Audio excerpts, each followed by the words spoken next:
which it stands. One nation, under God. Indivisible. With liberty and justice for all. Guns, self-defense, concealed carry. This is the Patriot Defense Podcast.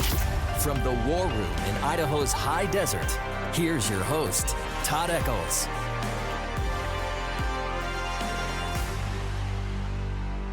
And I am back. I found the microphone again, and I think I remember how to do this. It is a rainy, windy Saturday, and I'm down for it, man. I'm here for it.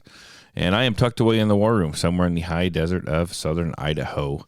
And it has been a while, and yeah, there's reasons for that, honestly.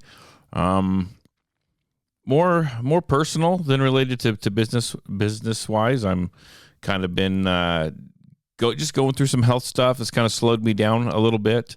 Haven't been feeling the greatest lately, actually probably for the last year, and it's just kind of starting to get a little worse, and not a big deal. It's nothing I can't work through and figure out.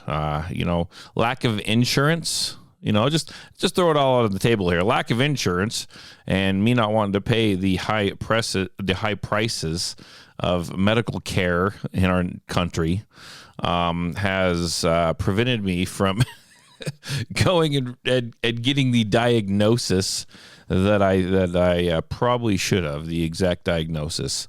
I've talked to a few people. I have gone and seen some people about it. And I'm getting it all figured out, but it's looking to be started off as kind of a thyroid thing. Most of you probably heard me talk about it a little bit, which, it's kind of ended up either flaring up worse than the typical thyroid thing, the basic hypothyroidism, into possibly being what they call Hashimoto's, kind of an autoimmune side of things. So anyhow, just trying to work through that. It just makes me real tired and real sluggish certain times of the day, and I'm just trying to figure out why it has flared up. Different environmental things and different foods I eat and different stresses around me can kind of flare it up. So I'm just trying to let's just be honest with you. Owning a small business and stress flares it up as well, right? Owning a small business, very, very, very freaking stressful. I guess, if you've never done it, maybe you don't know, but yeah, very stressful. So I'm thinking that's what caused it, but we're kind of getting through it. So sorry I have not been on here doing the podcast. It was just one more thing I just never got around to. Didn't really want to worry about it. And then the couple times I thought I was going to, I just didn't feel like it. And yeah, but anyhow, thanks for sticking with me. Those who are still out there listening. Again, I don't make any money on this. I just do it because I like to do it. Usually I do it enough to say what I feel and then say crap to get myself in trouble. So that's probably what I'm going to end up doing today. I've actually been let me find it here. Coming up with a list. Now, some of my the podcast that I'm doing right now is going to be, if you listen to my radio show that I do on Fridays, every Friday, it is going to be kind of like that radio show. A little bit. Some of the topics are going to be the same, so you may have already heard me talk about it, but it is what it is. So just kind of warning you. Okay, let's talk about, we're going to be all over the board. So this is some cool stuff to talk about here. Suppressor numbers. We all know that going into this year, as of January 1st, I believe it was January 1st. Yeah, January 1st. If you're going to go get a suppressor, if you're going to, make an SBR, short-barreled shotgun, SBS, whatever, they did away with the $200 tax stamp. Now, they still have to be registered items, but they did away with the tax stamp. And so we're going to delve into the world of suppressors here. So they talked about the backlog of suppressors and people waiting, holding onto their forms, so they wouldn't have to pay that tax stamp. And I've got some numbers here. So let me see. This is from the ATF, or ATF processing. It says in the first 3 weeks of 2026, so the first 3 weeks of January, the ATF received 178,000 Form 4 submissions. That's pretty cool. 178,000. So far, well, after that, it says that was the first 3 weeks. And the next number is for the first 2 months of the year since they did away with the tax stamp. They have had 650,000 NFA forms submitted in the first 2 months alone.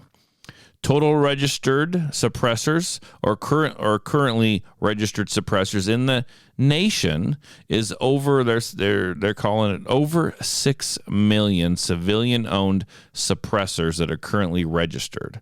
The number of registered suppressors has grown by more than 265% over the last 5 years. So that's pretty impressive numbers. Just tells you. And another, I don't have the number right in front of me, but I remember reading this.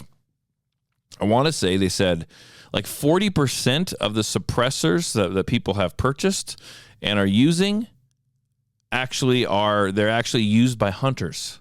They're used on their rifles when they're out hunting big game or coyotes or whatever. And so that whole argument of, remember the hearing, the suppressor bill, they called it the Safe Hearing Act, right? The suppressors go on the guns to not make them totally silent, but make them, hopefully, if the suppressor's paired with the right firearm, makes it so you don't even need your ear pro on. I hear this big noise outside. I think it's helicopter going over. Sorry. Make it so you don't even really need to use ear pro. And so if you've got a bunch of hunters out there, when I go hunting, right, I don't wear ear pro. I don't wear ears when I go deer hunting or elk hunting or whatever. I'm not shooting a ton, but I just kind of, grit my teeth and take the round that I fire. And if it hurts my ears, it hurts my ears. Typically, you don't even notice it because your adrenaline's so high because you're just shooting at this game animal that you stalked. But they said it's like around 40% of them were used by hunters. And that demonstrates that right there, they are being used for safe hearing, for safety purposes. So the hunters don't hurt their ears. One of the reasons they don't hurt their ears when they're out hunting, when they're out shooting their rifles. So there you go. Safe hearing and the use of suppressors. The numbers are wild.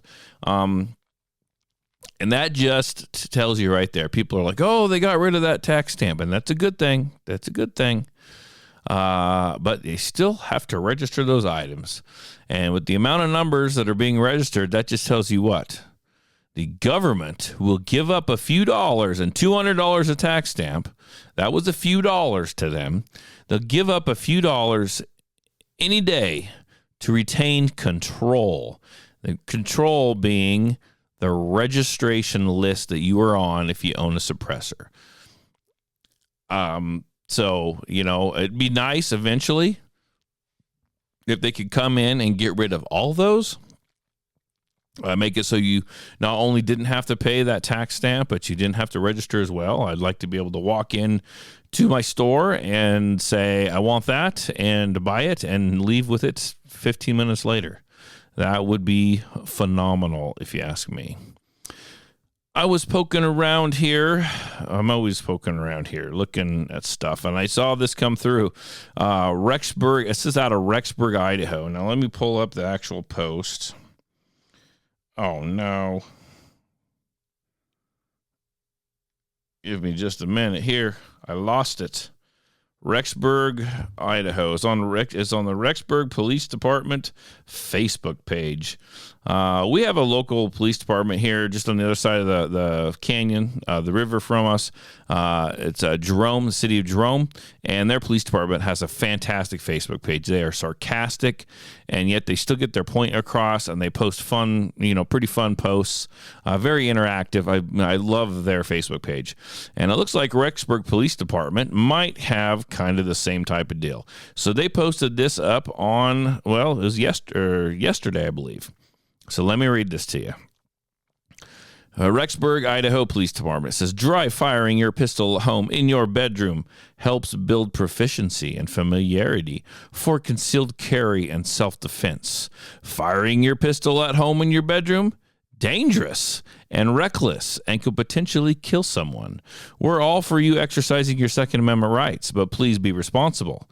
A key part of dry fire practice is clearing your firearm and not having any live ammo in the area where you are practicing. Remember to drop the magazine, then clear the chamber, or read your manual if your firearm is different. Doing it in the opposite order leaves a surprise bullet in the chamber for you and your neighbors to find out about very soon. So there you go. If you're going to dry fire, and it's fun. It's a funny post. I like it. It's funny, but informative, that kind of thing. If you're going to dry fire, obviously I encourage dry firing. I shouldn't have to say it, but obviously we still have to. No ammo in the gun, no ammo in the room, no mag. Don't even have a mag in the room. And when you're clearing your firearm, do it in order. Drop the magazine, clear the slide, erect the slide a few times. Make sure you eject any rounds that are stuck inside there. Clear that chamber. Look, make sure that it is clear. And then proceed with your dry fire practice. It is truly that simple. So kudos to, sorry that happened to whoever it happened to, but kudos to the Rexburg Police Department for making that post. That was a well thought out post. I really liked it. Okay, so last Saturday we did some VTAC barricade shooting over here at Patriot Defense. The elite group did it, and we did that for the first time last year. Super fun. I laid out some rugs this time so those guys didn't have to roll around the gravel and the spent on the ground out there. And if you want to take a look at that, go look at the Patriot Defense Facebook page. You can see the runs that some of the students did, and you can see a blooper reel. But it was fun. And if you're interested in doing the VTAC barricade, let me know. I can let you know how to work your way up through the classes so you can get to that point so you can run the VTAC barricade. I had a student in one of my other academies message me and say, hey, that VTAC barricade thing, that looks fun. Is my group going to be able to do that? And I went, no.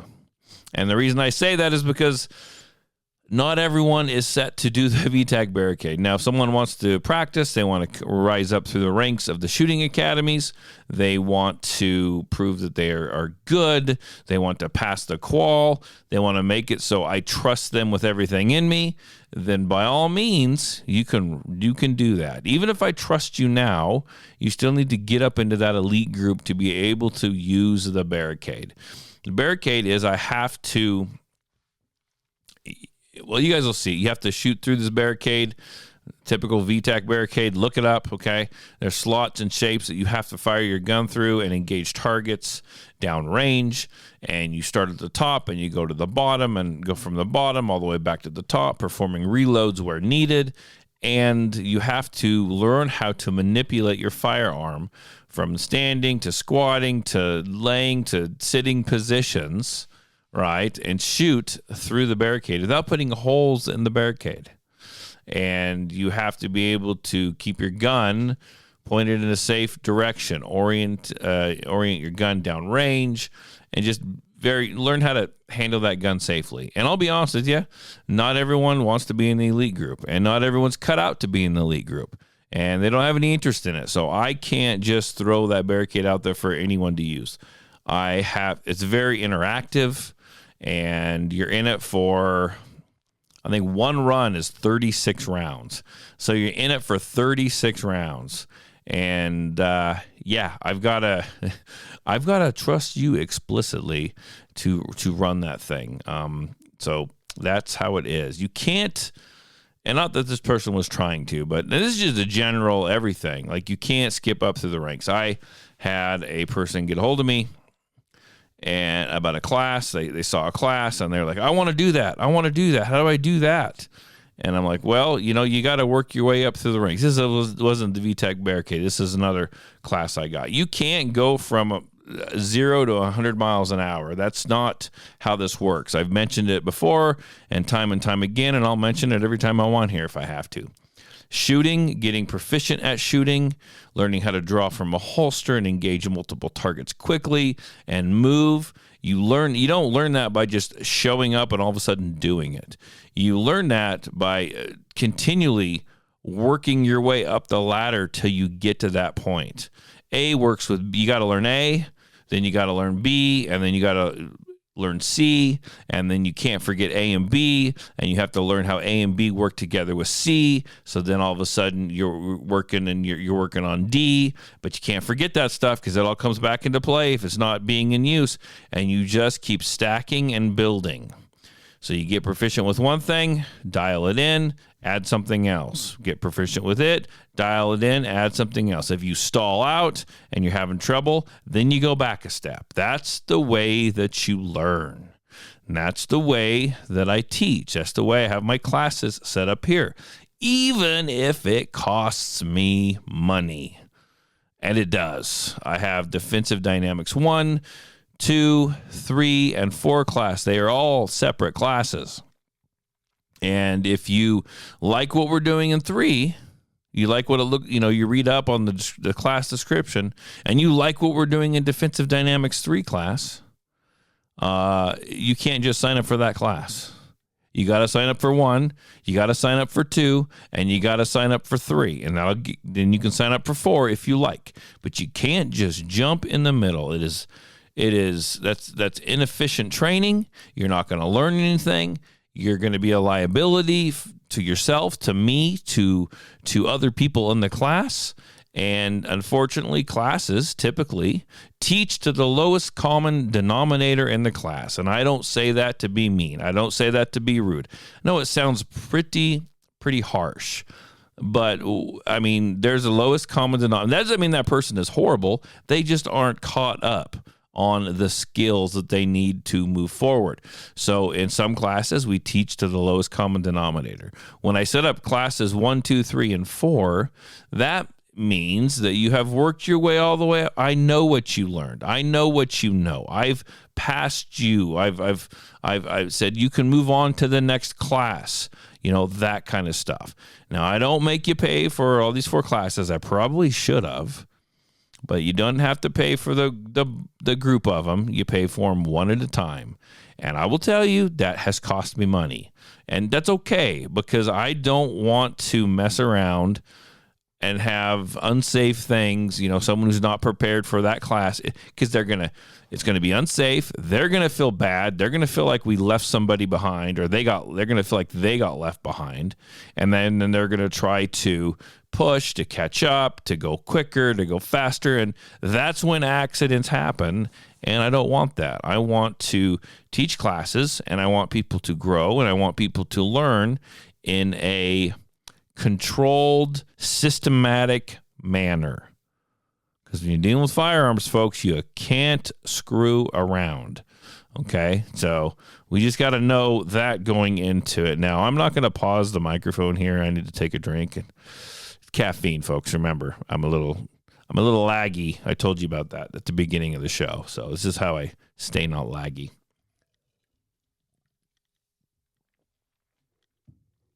It is almost 5 o'clock, and I'm pounding an energy drink, and I typically go to bed about 7:30, 8 o'clock. Good choice, Todd. Let me see here. What do I got here? Okay, I want to talk about this. You've all heard me talk about this. I'm going to talk about it again because I find this very, very, very interesting. And I don't want to dox any law enforcement people at all. Everyone I know is fantastic. They passed that law today. I don't have the law number in front of me, but they passed that law not today. They passed it this legislative session. And you guys all know it. I don't have to dive deep into it. But where I can teach the Idaho Enhanced Permit class, I can teach the whole class, even the law enforcement portion, because I've been teaching the rule says you have to be teaching the Enhanced Permit for at least 8 years, and you can teach it yourself. So I can teach it myself now, starting July 1st. Well, they passed this law. I'm going to talk about some stuff that irritates me here. They passed the law. I'm not irritated at the law. I like it when they pass laws for the general public, okay? Not the general public, but for the citizens, okay? And I thought they were doing instructors a solid, because the way I look at it right now, and I know you've all heard this, but in case you haven't, I got to jump right back in. The way they have it right now is you would have to have a law enforcement officer come and teach that portion of the class. They kind of controlled the state controlled your class schedule, and the other part was that some law enforcement officers actually, I mean, all the guys that helped me were fantastic, but some law enforcement officers, they were instructors, firearms instructors on the side. They had their own business. They taught the enhanced permit class. They did not have to pay a law enforcement officer to come and teach that portion of the class, because they were certified to do it themselves. Yay for them. But here's the problem, folks. Here is the problem. There was no way for me to ever be able to teach it until I passed this law. There was no way for me to be able to teach it on my own. I always had to pay a law enforcement guy. And it's not the matter of the money, honestly. And I know people are going to say that. It's a matter of the state controlling my freaking business. And I don't like being treated unfairly. Okay. And what was happening was these law enforcement officers that ran their own business, and they could instruct and they could teach, and they were able to do it without using another law enforcement officer. They were able to offer the permit classes at cheaper prices. And again, so they were kind of undercutting.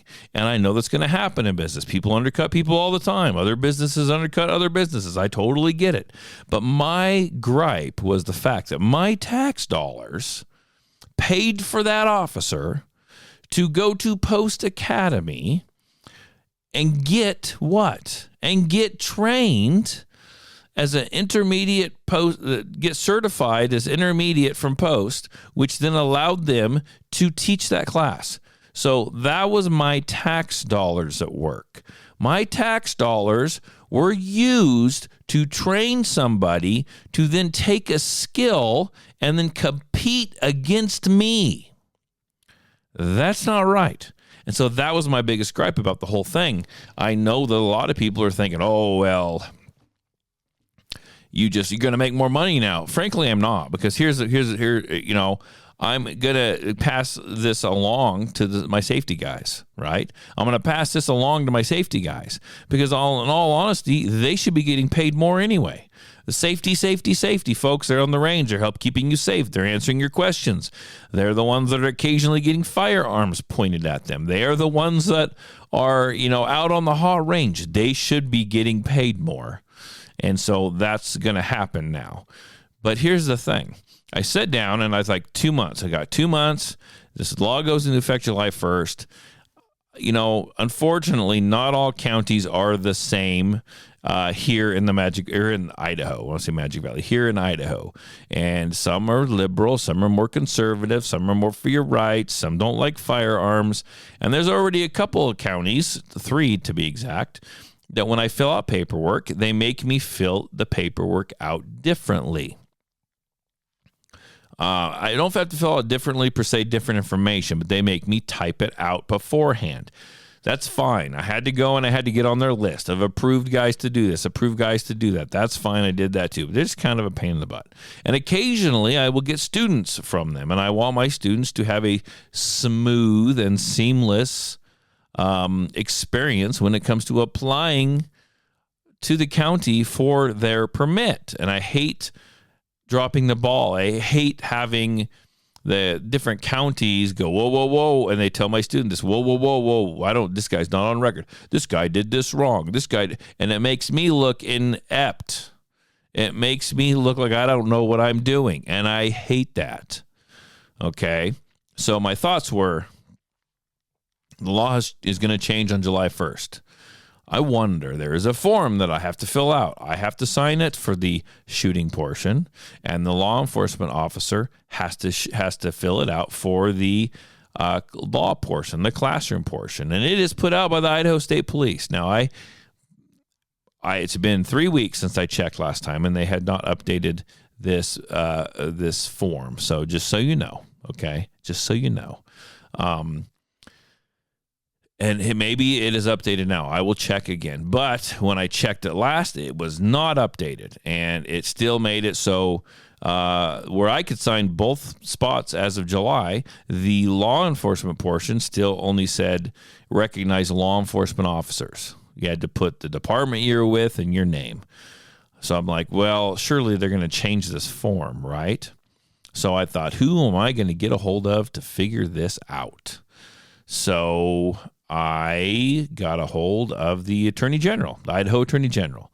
They answered my email. They said, we don't know. This isn't our department. We cannot instruct you on this. But here is the guy that sponsored the bill. Here is this state representative that sponsored this bill. You should get a hold of him and ask. I got a hold of this guy and asked. He's a very nice man. I emailed him. He called me back, and we went over it. And he thought he was helping, and he was, but he irritated me too a little bit. Nice guy, okay? And I said, where do I sign? And do they know that I'm going to do this? And how do I prove that I've been doing this for 8 years? All this stuff. He goes, I got answers to all your questions. And he told me how to prove that I just need to prove that I've been a certified NRA instructor for at least 8 years, and that'll be good. I said, yes, sir, but I may not have taught the permit class for the last 8 years. For 8 years. Like, how do they? I mean, I have, but they don't know. And he's like, well, blah, blah, blah, just do that. I'm like, okay, whatever. I said, what about this paperwork? He goes, okay, on the paperwork, it's not changed. And I'm saying, yeah, no shit. And he's like, okay, on the law enforcement, you put your name, and you put your NRA instructor number, and you put down that you have taught the class for at least the last 8 years. Problem solved. And I went, problem solved? Really? Are you sure? And he goes, yep, that'll work. I'm like, okay, you didn't even check. You just, like, you guys passed this. You made this law, which it had 0 people disagreeing with this law. And this just gets better. I'm just going to keep going here. It just gets better. So you put together this law. You had this bill, this House bill, and you passed it. But, yeah, there's no infrastructure. It passed, and yay, it passed. But now no one can sign anything. No one can sign this off. No one can do this. Like, what?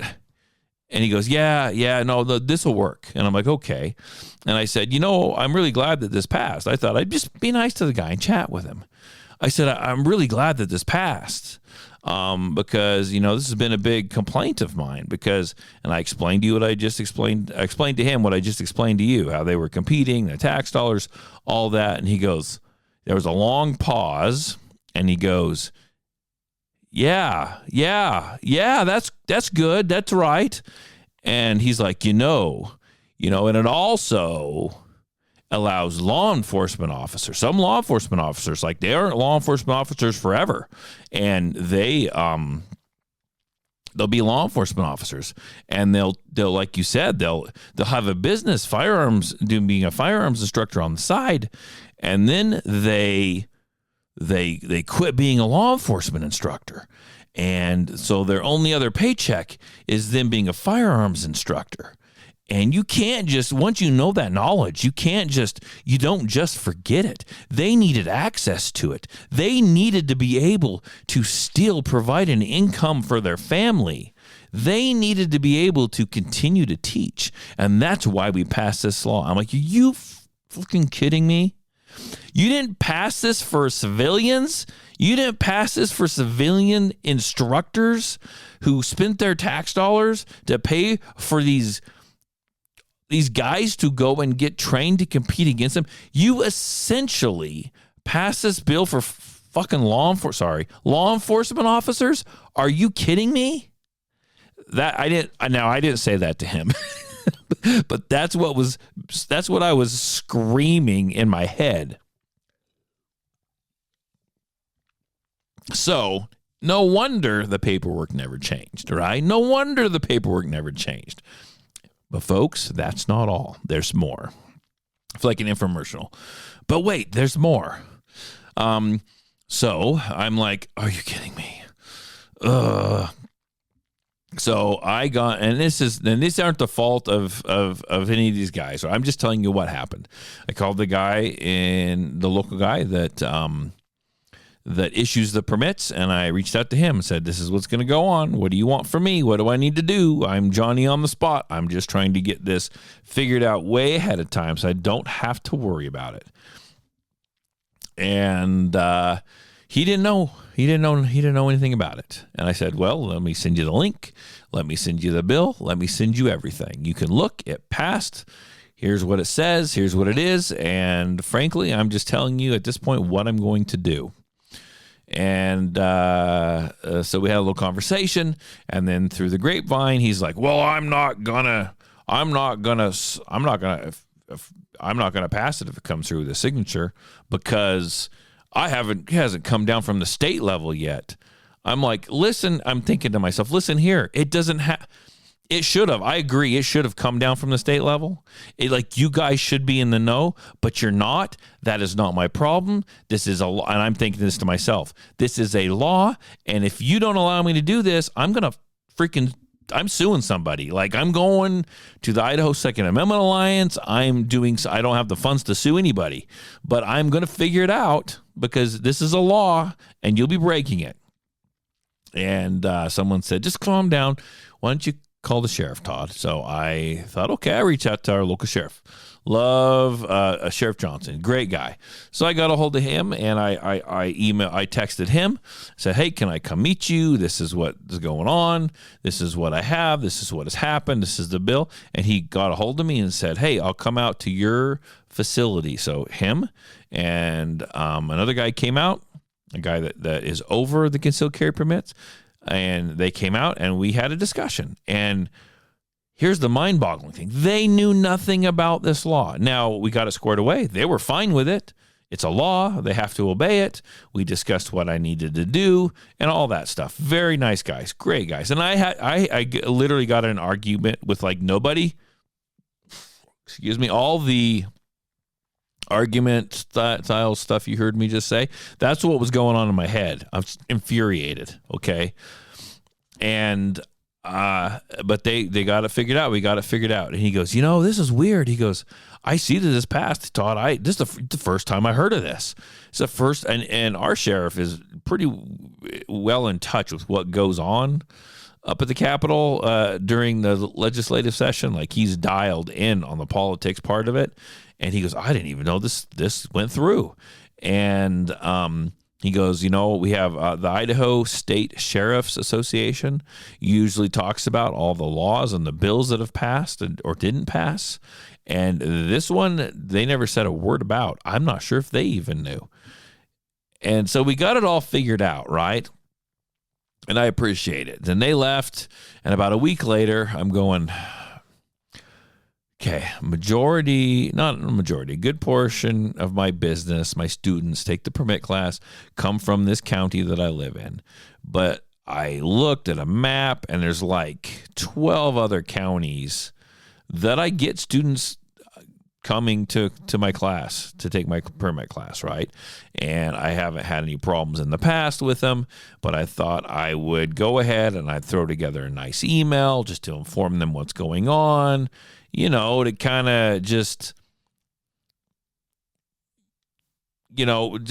kind of make way. This is what's happening. This is what I'm doing. And I okayed this with my local sheriff. He was in on it. And I said, this is what my local sheriff, Jack Johnson, is. We had a discussion. We had some meetings. This is what he's having me do. If you need to verify who I am, you can reach out to me or you can reach out to Sheriff Johnson. He'll verify. And maybe they have reached out to Sheriff Johnson. But I sent out 12 emails. And I got one response, which I wasn't necessarily expected to get a response, I guess. But I got one response, and that was from a neighboring county. And they said, hey, Todd, we want to thank you for keeping us in the loop. Not a problem. Thank you so much. Sounds good to me. And so they're on board, and the others better be on board too, or it's going to get real exciting here at Patriot Defense. Because the first time I get someone from a county giving me a hard time about me signing where I can legally sign now, I'm going to be pissed. And there's going to be a freaking lawsuit if they don't change it. Because in there, it states what the bill is. It states what the law is. And it's a very simple, 4-sentence deal. It just says you have to have taught the enhanced permit for 8 years, at least 8 years or more. Okay. And I have, but it does not say how you have to prove that. It does not say that you even have to prove that. And so that's kind of wild to me. So if they say, well, we need to prove it somehow, I'm like, well, then wait till the next legislative session and make another fucking law, because you didn't put it in this law. You guys set this law up. You guys put this law together for law enforcement officers that were quit their job and wanted to do this on the side because they earned that education. Bullshit. I paid for that education for them, and now they're going to compete against me. But you guys went ahead and made this law that's bullshit. So there you go. There's my big complaint of the day. There is my thoughts on that. But I'll let you guys know how it goes, because guess what? My first permit class is July 18th. And so we're going to see what happens. We're going to see what goes through smooth and what doesn't. And I'm going to cause a massive stir, because there's one thing I don't like. It's being made to look incompetent in front of my students. That pisses me off to no end. And so if that happens, I'm coming out, excuse the pun, guns a-blazing. Like, we're going to get this thing figured out. Okay, what do we got here? More Trump stuff. We got more Trump stuff. Everyone knows how I feel about Trump. He's a freaking joke. But go ahead. I'm gonna read you this. I saw an article. It says Trump fuels hopes for nationwide right to carry legislation with surprise declaration at a Pennsylvania event. Trump was at a Pennsylvania event, a rally, something. I don't know what the freak it was. And someone in the crowd yelled out, "Hey, you." Well, how do they say it? So I guess I've cussed in this and everything. How do hey, you PDF file protector, whatever they said. Anyhow, sound pretty derogatory toward Trump. And then a few minutes later, Trump goes, "Who's all for nationwide concealed carry?" And, he just throws that out there. He freaking throws that out all the time, haphazardly, whenever he freaking feels like it, and nothing happens. Now, you guys know my thoughts on that. I don't think it should ever go through. I don't like it. I don't want federals to take control of it and get it in their system. I just do not want that to happen. But it is wild to me. He's got all kinds of troubles going on. The stupid the fight night, the UFC thing was dumb. We got Algae Gate or whatever's happening with the reflection pool, and all that's going on. And he randomly throws out to his crowd, because he's got his crowd controlled. He throws out there about nationwide concealed carry. Like, folks, I don't think you're ever going to see it. Right now, you have the guy that's pushing it right now. Not only did he mention it, but another guy introduced another bill, which 5 of those bills get introduced every freaking year for the last 10 years. We have Mike Lee. Mike Lee's going to come in and he's going to save the day, and he's going to get national reciprocity. Mike, you are trash. You tried to sell off our public lands. You need to just go away. Find a hole, bury yourself in it, and leave us alone. That's how I feel about Mike Lee. He is trash and don't trust him, and I don't like him, and he needs to freaking go away. So that's the Mike Lee thing. That is national reciprocity. That's my thoughts on national reciprocity. Let me look here. I had one more thing I wanted to talk about. Now I got to find it now. Okay, I got another one, and this is just me, folks. This is just me unleashed. This is Todd Unleashed. Where's it at? Where's my podcast? Oh, there it is. Looking for lists on my phones, okay? Okay, last thing I want to talk about, and I just think this is interesting. Not that they have a bad product, but we're going to talk a little bit about shadow systems. Okay, well, we're going to talk about, first of all, we're going to talk about other companies. I don't care what you do. I don't care if you make freaking sandwiches or put the little fuzz on the end of Q-tips, and you got a specific company that does that. I really don't, and this isn't a knock on veterans, folks, okay? Don't come at me, okay? I can see a commercial or a song with a veteran in it talking about missing his family or dying in battle, and I'll be honest with you, I'll tear up like the next person. Like, but this is what I don't like. I don't like it when people cheapen the veteran status, the title of veteran, the status of veteran. They cheapen it. Businesses cheapen it.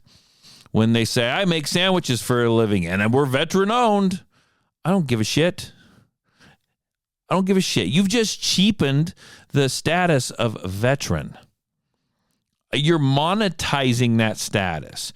You're using it you've cheapened it. Like, it's horrible. It's absolutely horrible. And I get mad when anybody does that. I'd rather go and not know that and find out in the middle of a transaction or because I see you wearing a hat or you've got a plaque on the wall, not that you actually said in your commercial, I'm veteran owned. I hate that with every ounce of my being. I do not dislike veterans. I don't downgrade someone's service at all. At all. In fact, I've gone to the point of where I had a gentleman took a class from another instructor, another instruction company they are no longer in business. And he served. And when you serve, you all have different positions that you serve in, right? He happened to be, I don't know the exact title, let's say. He was in the Navy, I believe. And he worked in the kitchen. Like, he fed all those guys. Like, that was his job in the Navy. Was it cool? Was it sexy? No, but guess what? He freaking did his part. He served, okay? And when he went and took a class from this other local instructors that are no longer in business, they found out he served. And they asked him what he did, and they told him what he did. And they made fun of him, and they gave him a hard time because he didn't do the cool shit like they think they did. Right? Oh, you didn't really serve. You peeled potatoes. Well, you know what? Listen here. Y'all got to freaking eat. So, I tell you that story because if you're a veteran, that's fantastic. If you served, you served. You did something or other, in your service, whether it was a potato peeler, a paper filer, whatever, right? It is what it is. You gave up so much of your life to your country, and you put in the time, and that's, you served, and that's all the same to me. But when you come off and you cheapen that and you try to make a profit off of it, that sickens me. And maybe I'm the only one, but that sickens me. I hate that. I hate that. Another thing I hate is when people call me and ask for freaking discounts. But let's get back on track here. So let's talk about specific firearm manufacturers. I don't dislike Shadow Systems. I don't even dislike Glocks. They're just not for me, right? I think there's better guns out there, better triggers, all that stuff. I know Jeremy, if he's listening, he runs Shadow Systems. He loves them. They're freaking great. His wife takes classes. She runs one as well. They've never let him down. They're fantastic guns. Jeremy shoots the crap out of that thing, and he does really freaking good. He's in the elite group. Like, he does well. So I'm not knocking their firearms, but I probably will never buy a Shadow Systems. I don't know that I would have anyway because they're just not my jam. But I'll probably for sure never buy a Shadow Systems. And the reason why is I was on Instagram and I saw them. They can do what they want. I get that. But and maybe this is going to cost me business. It probably will. Trust me, folks, it can't get any slower. I don't give a shit, I guess. I was watching an Instagram video and they were, I guess, I don't know what happened. I don't know what happened to their company. They changed ownerships or they did something to it. So now a son and his dad own the business, and the son was going around showing their shop and we're the all improved, all the improved shadow systems, and this is what we do. And he's walking around, a well put together video, and then he throws in there, and this wouldn't have thrown me off at all. Like I would have been rolled my eyes and just carried on. But he's like, and we're veteran owned. And I'm like, oh, whatever. I think you just cheapened the title of veteran, but I guess whatever. That's it. Do what you do. I don't have to like it. But then he goes, we're veteran, and you can go find this video. It's still on there. I should have got it and played it. He's like, and we're veteran owned. And then he stopped and he looked at the camera and he goes, and you can count the bullet holes if you need the proof, or we've got the bullet holes. You can count the bullet holes so you believe it, or something to prove it, or whatever. I'm like, are you freaking kidding me? Are you reading? Not only do you say you're veteran owned, trying to cheapen that term and make a profit off of that term, then you're going to tell me if I don't believe it, I can come count the bullet holes? What the freak? Kind of, I don't know, kind of self-absorbed, look at me, honor me type of thing. I probably shouldn't have talked about this on this podcast, but the thing is I did. So it is what it is. Anyhow, that turned me way off. Great guns, good product. I don't think you needed to add all that other crap in there, but you did. I guess that's your choice. I own a business too. I've said stuff I shouldn't. I've done stuff that everyone's like, you shouldn't do. So whatever. It is what it is. You made your choice, but I guess I can talk about it. So there you go. I had one more thing I'm going to talk about, but I think I'm going to hold on to that, and I'm going to try to do another podcast probably within the next week. I hear everyone said, yeah, I can hear everyone now. Yeah, right. Yeah, right. You are not. Just tell us, and I'll tell you later. Well, I've got to save something for the next show. Okay. So there you go. Hope you guys enjoyed it. I know like I said, I had a lot going on, trying to get some stuff figured out, trying to get myself figured out. And I just didn't make time for the podcast, and I apologize, but I'm back. So we will see what happens, and I will talk to you guys later. Have a great week. Bye.